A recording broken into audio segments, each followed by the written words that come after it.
dear friends, we begin with our signature song, Shine, Children, Shine. Shine, children, shine. Shine, shine, shine. Shine, children, shine. Shine, shine, shine. Shine, children, shine. Shine, shine, shine. Shine with love, shine with joy, shine with peace for the world, you and me.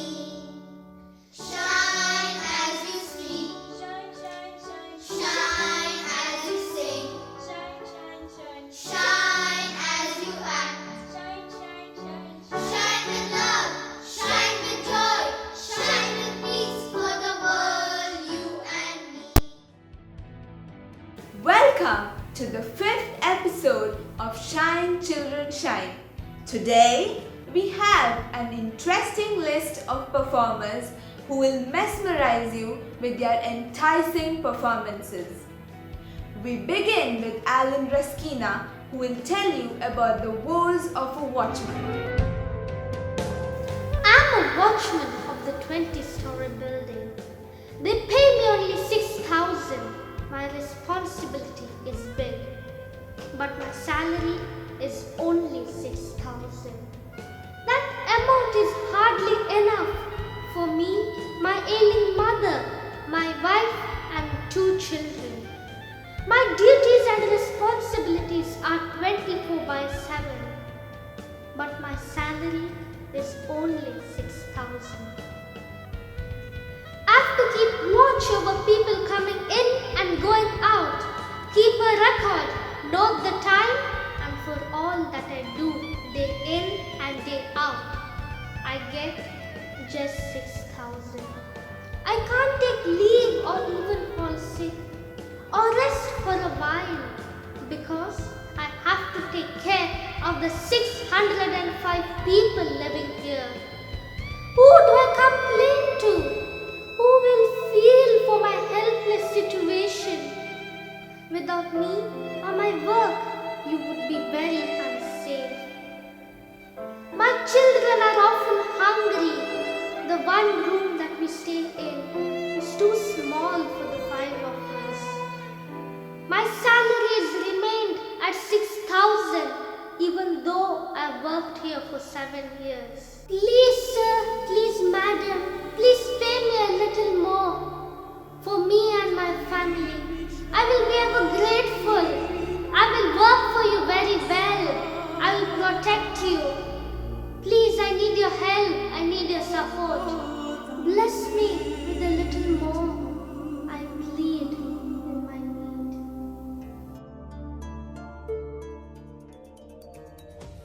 Thank you, Alan. That was Watchman Alan. Yes, people such as the watchman, the cook, and the maid are paid poorly since they cannot afford to argue or leave their job. It is us who should not be rude to them and must be kind and compassionate towards them. Here is our next presenter, and she has something really important to tell us. Do you all want to know what it is? We now have Liza, who will tell us when to smile.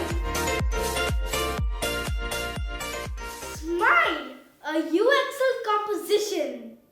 Smile as you rise while you open your eyes. Smile at a morn so new. Smile at the light that enters your room. Smile at a day so true. Smile as you complete your task at dawn. Smile at a brand new morn. Smile at everything your eyes can see. Smile at a dew-laced lawn. Smile as you savor the food you eat, at your ability to taste and chew. Smile as you wash away at the sink. Smile to be the chosen few. Smile as you enjoy your warm shower. Smile at the clothes you wear. Smile at your fortune of full new days. Smile at life so very fair. Smile as you bend to the altar of worship. Smile, you can stand on your feet.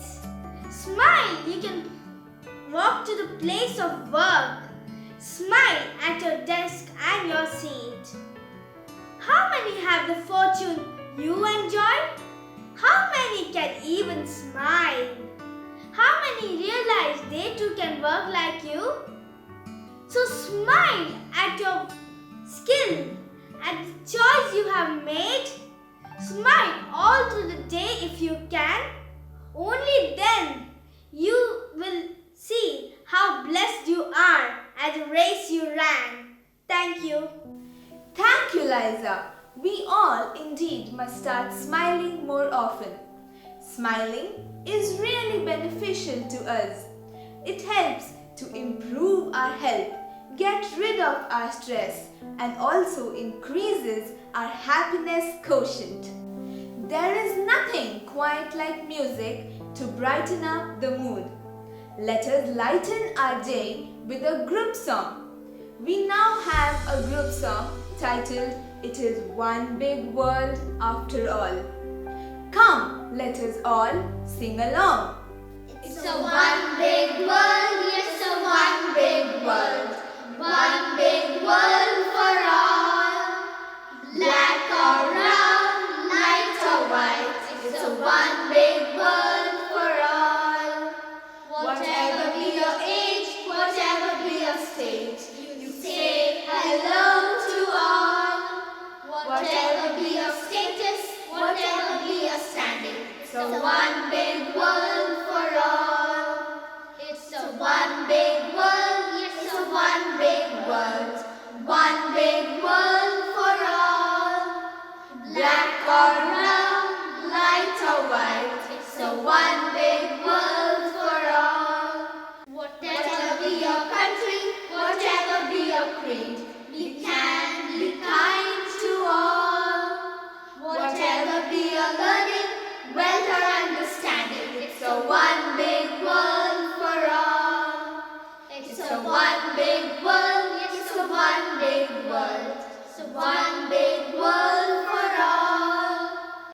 Black or brown, light or white, it's a one big world for all.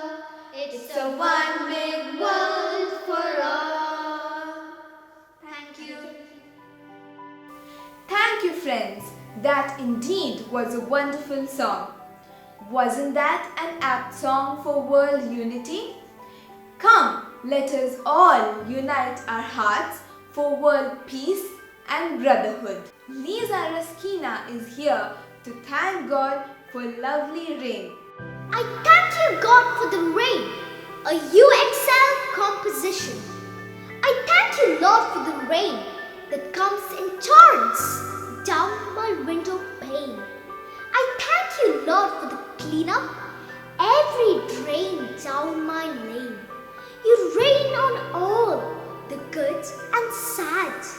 You bless them all, you make them glad. Water pure, you shower in plenty. You fill seas, lakes, rivers, more than 70 times 70. With your love, Lord, every plant grows. The strength of your power, everyone on earth knows. We do take your love for granted. We are sorry, we supplant it with service generous. I thank you, Lord, to you I bow. My life of service will begin from now. Thank you. Thank you, Lisa. That indeed was a great poem. We all definitely had something to learn from your poem. A charming little boy with a meaningful poem. We have Abner Lobo who will recite a poem for us. My parents are my best friend. They love me no end. They love me a lot. They are the best I have got. My brothers Prajwal Pranal are my support and strength. They cared for me. For sure, I like to be with them more and more. I am proud of my family. They too are proud of me. May God bless them always for blessing me God I praise. That was 7-year-old Abner for you. He is a new member in our team. Now it is my turn to tell you a story. Listen to it carefully, for it's a real story. This is a story about faith. There is always hope if you have faith. Never lose hope. Whenever you think everything is over, God will definitely perform a miracle. The story is titled A Cup of Tea, and here is how it goes. There was a group of 15 soldiers led by a major. They were on their way to their post in the Himalayas, where they would be deployed for the next 3 months. The batch which was going to be relieved by them was eagerly waiting for them to get there. It was cold, a very cold winter with intermittent snowfall. This made it very difficult for the soldiers to reach their destination. They all had just one wish: if someone could offer them a hot, steaming cup of tea. The major knew that this wish of his soldiers was a very futile one, so they carried on. But as they went a little further, the soldiers still had this wish. After walking for about an hour, they reached a dilapidated structure that looked like a tea shop. They were very glad upon seeing the tea shop, but as they went a little closer, they saw that it was locked. The major looked at his soldiers and said, "Boys, it is our bad luck. The tea shop is locked. We cannot have any tea now." The soldiers immediately said, "Sir, we can make the tea, but we will have to break open the lock." It was a very cold day. The snow was falling, which made it even colder. The major knew that a cup of tea would easily rejuvenate and energize his soldiers. But it was unethical to break open the lock. The major looked at his tired soldiers. He saw the expression on their faces. This immediately made him change his mind, and he gave them the permission to break open the lock. When the soldiers went inside the tea shop, they were very happy to see that it had all the requirements to make tea. The tea leaves, milk, sugar, and even a packet of biscuits.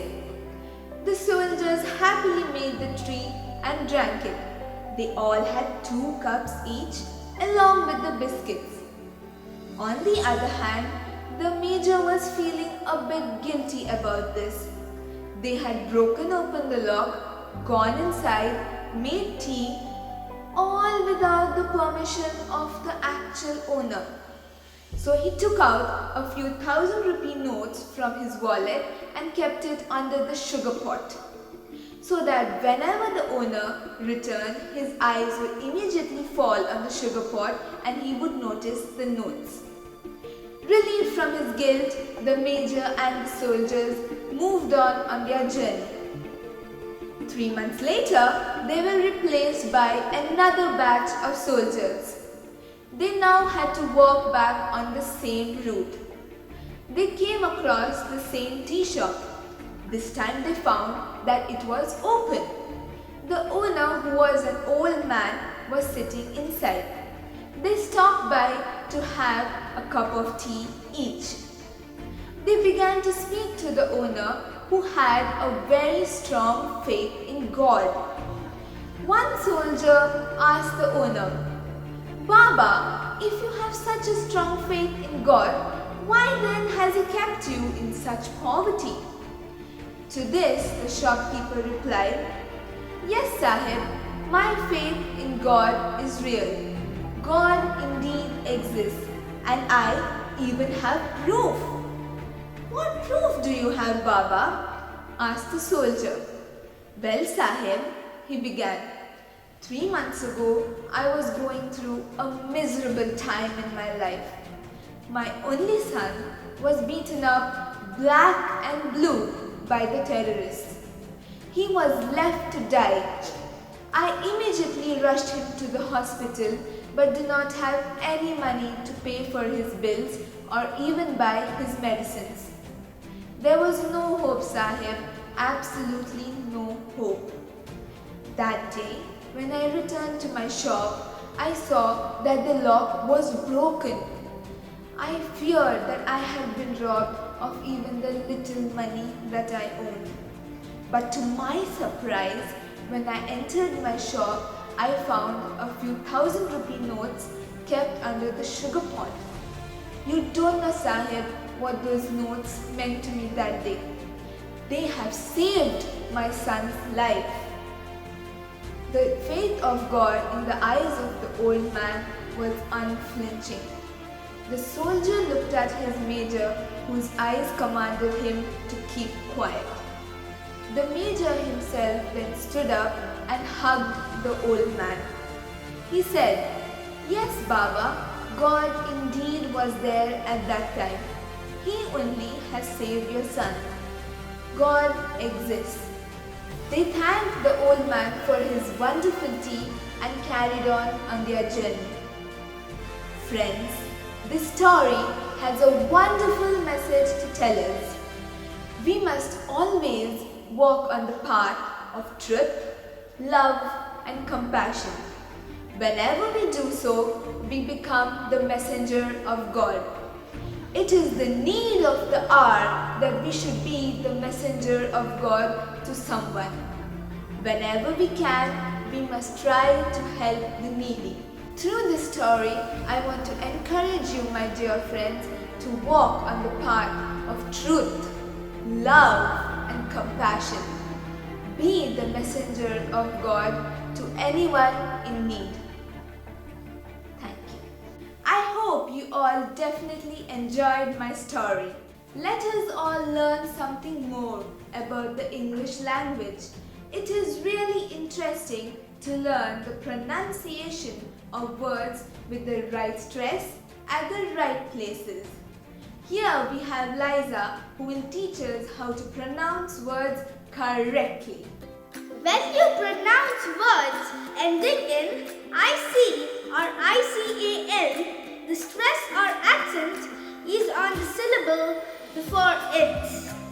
For example, music, musical, music, musical, topic, topical, topic, topical, lyric, lyrical, lyric, lyrical, cynic, cynical, cynic, cynical, skeptic, skeptical, skeptic, skeptical, electronic, electronical, electronic, electronical, historic, historical, historic, historical, magic, magical, magic, magical. Thank you. Thank you, Liza. We will definitely bear in mind that when we come across words ending with ik or ickle, we must put the stress or the accent on the syllable before ik or ickle. Brother Aaron Babush will share with us a reflection on a passage from the Bible. Psalm number 1, verses 1 to 3. Happy are those who do not follow the advice of the wicked, or take the path that sinners tread, or sit in the seat of scoffers. But their delight is in the law of the Lord, and on his law they meditate day and night. They are like trees planted by the streams of water, which yield their fruit in its season, and their leaves do not wither. In all that they do, they prosper. The word of the Lord. Thanks be to God. Dear friends, I would like to continue my series on the lessons from the Hilltop. We the Carmelites are privileged to be on the hilltop here at St. Joseph's Monastery, Mangalore, and hence this is also called Carmel Hill. You don't really appreciate the height of Carmel Hill if you enter through the front side, whereas on the rear you have a steep descent stretching down almost till the Pumpwell flyover, and the fields around would be the lowest part of the foothills. The Majestic Monastery can be seen from the highway. Indeed, a beautiful sight to behold. Truly, a city built on a hilltop. The Belgian fathers who came here in 1940s, fascinated by the scenic beauty of this place, pitched their tent on the top of this hill. But for the water resource, they purchased a small stretch of land down below in the valley and dug a well there. Through underground pipes, they pumped the water to a tank built on the hill, which supplied continuous water for irrigation, cattle, and human consumption. My point for reflection would be, what if these fathers had bored a well up on the hill? Naturally, that well would not have supplied water throughout the year, but the well down below the valley supplied water all along. Dear friends, our spiritual life is sustained always by the well that never runs dry, which is down below in the valley. Often, this resource is hidden. No one notices the well, but it does a better job than the well dug up on the hill. The bore well on the hill is dry in the summer and full in rainy season, when in fact we do not need so much of water. People who live in the periphery are often like the dirt that flows above the river, tossed up and down by the passing currents. But those who live by the Spirit get their sustenance and substance from deep beneath the source of springs, God Himself. They flow majestically unharmed by the vagaries of this world. Their source of energy is God of love, who loves them unconditionally here and now at this very moment. Hence, they never fail to love. They never fade. They do not get frightened of losing their glow. The wheel of fortune may take them up or bring them down, but they know that they don't live on the periphery, but they live in the center. The center of Jesus' sacred heart. What better place is there on earth to find rest, to find comfort, to find solace and strength for our turbulent journey here on earth? So dear friends, let us dig our wells down below in the valley. Let us seek these spiritual resources for our sustenance. Only then our lives will be like those trees planted beside the running streams, ever green, ever bright. I wish you all the best. God bless you all. Thank you, brother. For those of you interested to join in our next episode, please do contact Professor Maria De Costa at 966-3849-5349. You will be trained on Skype or Zoom. If you liked this video, do not forget to smash that like button, click on the notification bell so that you get notified whenever we upload a new video. Do share this video with your friends and family and subscribe to our channel Carmel Kiran. Until next time, this is Akanksha signing off. Goodbye!